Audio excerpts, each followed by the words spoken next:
Hi, I'm Shahar Castro from Shuffle. We're a marketing agency that works with musicians, labels, and podcasts. So what is the best way to promote your music to Spotify in 2025? Well, that's exactly what I'm going to show you today. Have you ever heard about conversions campaigns to Spotify? And when I'm saying conversions campaigns, I mean converting people from social media into Spotify. If you haven't heard about it yet, this is the most efficient marketing campaigns that you can do for your music on Spotify. And today I want to show you how are we running these campaigns for our clients. And before we dive in, I just want to clarify a few things. Number one, these campaigns are not the easiest thing to do, but it's not that complicated as well. Setting up these campaigns to Spotify wouldn't take you more than an hour. But the hardest part with these campaigns is not the setup, it's the optimization and the creative content that you're testing.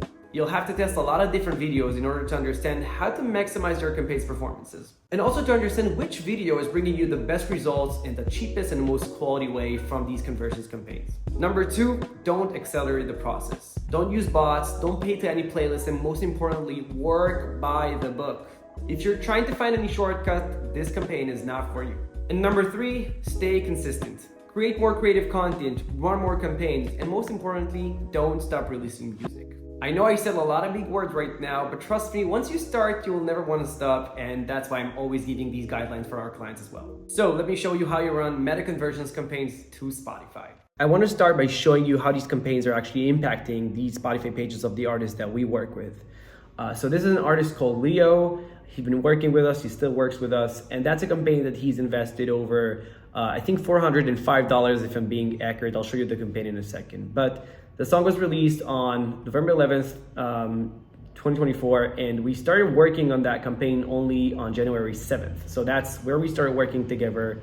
And today is February 16th. If you're watching this video, probably later than that, but just for you to get better indication. So $405, and these are the results that we managed to get. Almost 15,000 all-time streams, which is great. Out of these 15,000 people, we have 3,500 listeners, which it's a great number for this kind of budget. The streams to listeners ratio is incredible, 3.5. Usually it goes between 1.8 to 2.2, somewhere in between. That's a healthy place to be at, but 3.7 is way above average, which is great. 768 playlist ads and almost 1,300 saves. If you go to the source of streams, you could see that the profile and catalog, that's the source of the streams that you're bringing from your conversions campaigns. In this case, we brought it. We are just 23% out of the entire 15,000 streams that we have here. Another 57% are from listeners on playlist and library. We haven't pitched in, we haven't used any third-party playlist platform, so this is all directly from the campaign itself. And 18% are from the Spotify algorithmic playlist. This is the holy grail. This is what we're looking for all the time to trigger the algorithm, right? So if I'm going to the playlist, you can see that the radio, just the radio, generated 1,400 streams, and you have the other algorithmic playlists in here, and then you can see some private playlists that added him. We have 350 in the past 28 days, which that's a pretty good number. If you go the past 12 months, let's see what's the numbers. Yeah, almost 2,000 streams from the radio, and yeah, cute numbers. I mean, like, that's good return on investment if you ask me. And let's see how the campaign itself, how did we build it? For those of you who don't know Meta Ads Manager, this is how it looks like. This is where you run campaigns from Facebook and Instagram to Facebook and Instagram in-house, or you send traffic outside of their platform. This is where the professional advertisers are working it, and it's available for each and every one of you, just for you to know. So what we're looking at right now are the ads from Leo's campaign, the song that we just showed you before. As you can see, we have one winning ad that just generated almost 1,500 conversions from Hyped It. We'll talk about it in a second, but the average cost per listener is 26 cents, which is a good cost for this specific genre. And then the spend that we have on just on this ad was $386. In total, we had $405, as I said before. The budget split in here is not equal, but once the meta algorithm decided that he found the winning ad, I'm just optimizing around it to see if it stays the same, if it could generate better results. But in this case, 26 cents is the best result that it could generate. We've tested a lot of content. This is not the first campaign we're doing for this song, but this is definitely the first major campaign that we did for him with a nice budget of $400. So how do we set up the whole thing? So we created a sales campaign on Meta, which means we're focusing on conversions. In this case, a stream is a equivalence for a sale in my case. So I'm not selling anything, but I'm trying to get people to listen to my song. So in this case, I consider every stream as kind of like a sell for my product. Okay, so if I go down here, the daily budget was $30 per day. I used the Advantage campaign budget option, which means that it delivers and spends the budget, like the Meta algorithm spends the budget according to what they think that would be great. Their algorithm thinks that would be great and best performance. And then I build 3 different ad sets. Each and every one of them have different kind of targeting. So the first one was like doing targeting for like just like the genre, indie rock, and obviously filtering out with Spotify. And then we had a Tame Impala with similar kind of sounds, like people like have similar sounds to Tame Impala and Spotify, and indie artists, more indie artists that we checked their music once again. Now, the cool thing is that we tested 5 different ads. You see, we have the first ad, which looked like this. I always like working with like really simple and authentic videos. These placements, the Reels and Story placements, works best on Instagram in here and also on Facebook Reels. There's a lot of clickbait over there, but most of the time it's quality. I told the artist, I told Leo that I need these like very authentic videos where people would be able to see his face and then to listen to his music. That's my take on this one. So that's how the ads look like. And the way that people are interacting with the ad is, let's say they saw the ad and they clicked on listen out. It sends them directly to this link, which is a Hypebeat link. That's how I generate our landing pages. And I have a preview of the song itself in here. But if somebody clicks the play button here, they go directly to Spotify with no distractions at all. That's it right now. Coming back to Meta, I want to show you how do we actually optimize these campaigns and what are we actually looking for. So let's say that under each and every one of these ad sets, 3 ad sets, I have 5 different ads. And I use the Advantage campaign budget option. I want to let Meta to spend my money and I want to optimize it. I want to see if they're going too crazy, if they're doing things that are against what I think that would be good for this campaign. So in this case, you can see that one ad spent way more money in here than the other ads. So you're asking yourself, wait a second, if the other ads didn't got the same kind of budget, how did you test it? It's not a fair test. And what I'm saying, the algorithm saves us a lot of time.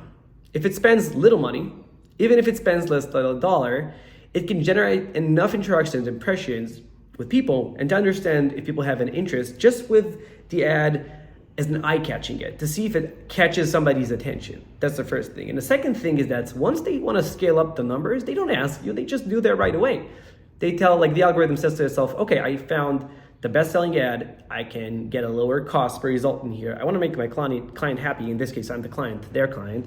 And they're just going to spill the whole budget in here.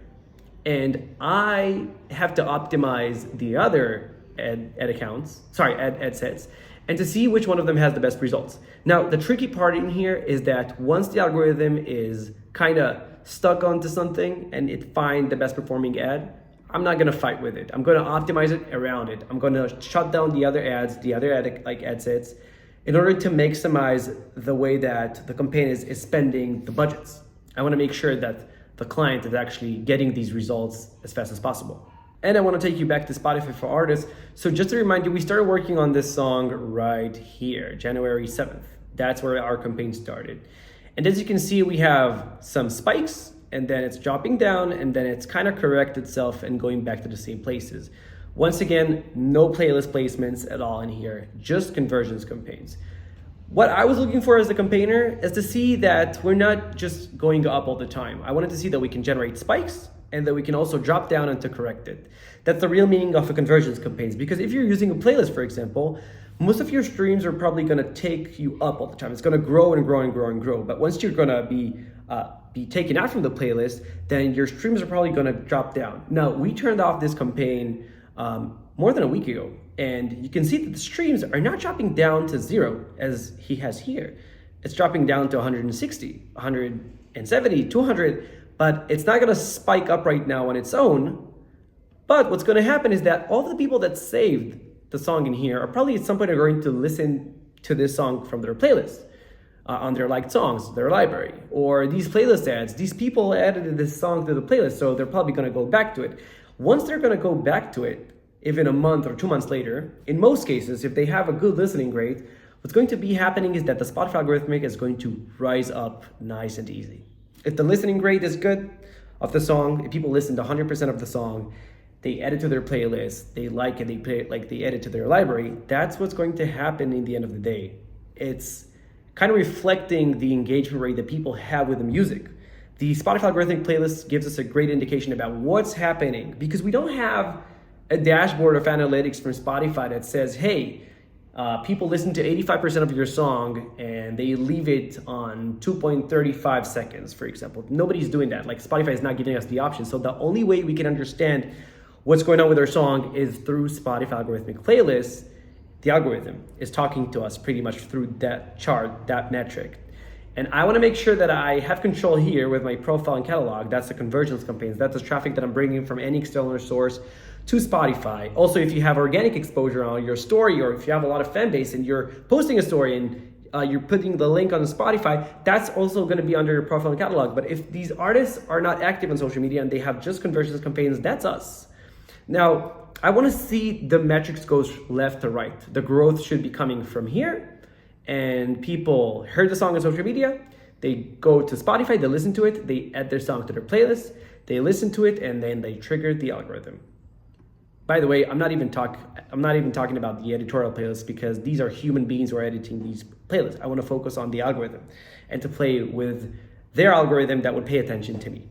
In the end of the day, the most important thing is to understand that quality wins quantity. And the reason that I'm saying that is because these campaigns aren't going to generate thousands or 100,000 of streams overnight. It's going to take some time for you to create that, but it's doable. A lot of the musicians and record labels that I know and aren't working with me are using playlist pitching, for example, playlist placements. They're paying for playlists to put their music inside of their playlist. Well, it has its upsides and downsides, but in the end of the day, that's not what Spotify wants you to do. Spotify wants you to bring traffic from any external source into their platform. And if people like your music and they have good interaction with it, the algorithm would reward you back. And Spotify's rewarding is by showing you love from the Spotify algorithmic playlists. And I'm glad to announce that we've launched our new website, and I'm gonna drop the link right in the description. If you want to hire a music marketing professional from our team, you can just go to our website, choose the right package, and we'll get the campaign running for you. I hope you enjoyed the video, and if you have any questions, feel free to comment right here and I'll respond right away.